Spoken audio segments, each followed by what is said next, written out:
warahmatullahi wabarakatuh. Perkenalkan, nama saya Sumiati dari kelas 12 TKJ 3 SMK Pertiwi Sukamandi.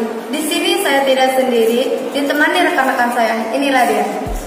Hai, nama saya Samsul Arifin dari kelas 12 TKJ 3. Hai, saya Sarul Salam dari 12 TKJ 3. Hai, saya Sarul Irwan dari 12 TKJ 3. Halo, saya Imam Rizky Ramadan dari 12 TKJ 4.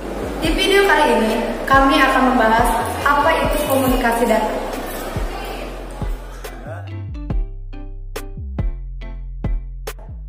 Ya, komunikasi data. Komunikasi adalah cara untuk menyampaikan pesan, berita, pendapat dalam segala macam bentuknya. Data merupakan fakta tentang peristiwa yang telah terjadi di masa lampau. Dapat berupa suara, gambar maupun video.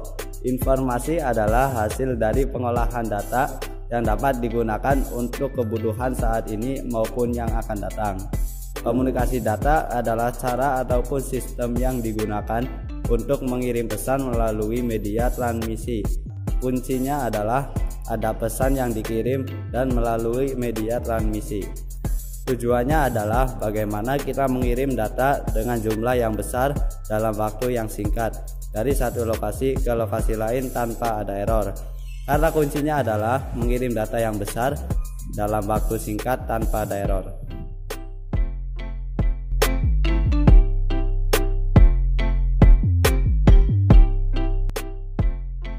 Komunikasi itu sendiri ada 4 macam.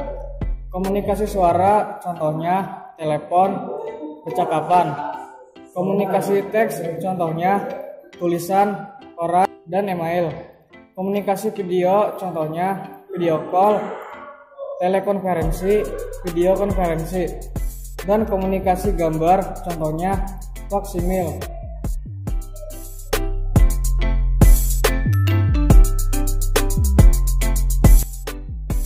Berdasarkan cara penyampaiannya, komunikasi terdiri dari 2 bagian, yaitu yang pertama, simplex.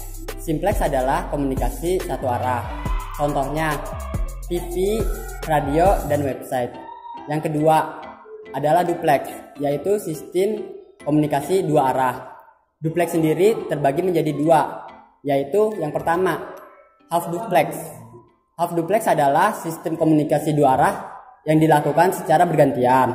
Nah, sedangkan yang kedua adalah full duplex, yaitu sistem komunikasi 2 arah yang dilakukan secara bersamaan. Contohnya dari half duplex adalah email, walkie-talkie. Sedangkan dari full duplex adalah telepon atau VoIP.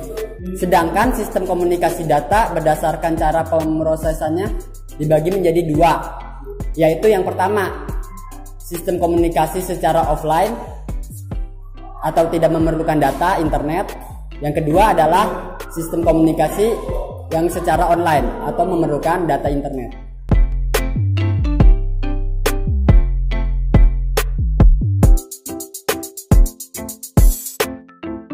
Elemen-elemen sistem komunikasi sendiri ada beberapa bagian, yaitu 1. Pesan, data yang dikirim dan diterima. Yang kedua, pemancar, mengubah pesan menjadi data yang sesuai dengan sistem.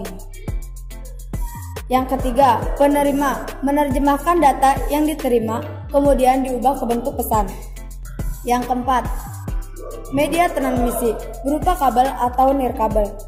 Yang kelima, protokol, seperangkat aturan atau prosedur yang disepakati untuk pengiriman data.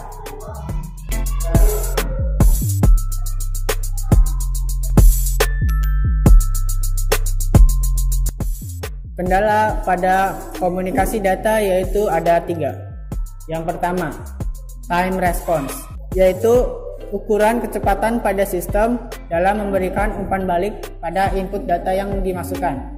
Yang kedua, dropout atau ukuran beban, sistem di mana merupakan persentase waktu yang diberikan untuk transmisi data melalui media transmisi tertentu.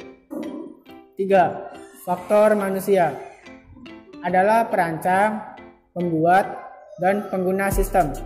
Jadi, lancar atau tidaknya sebuah sistem tergantung dari manusia itu sendiri.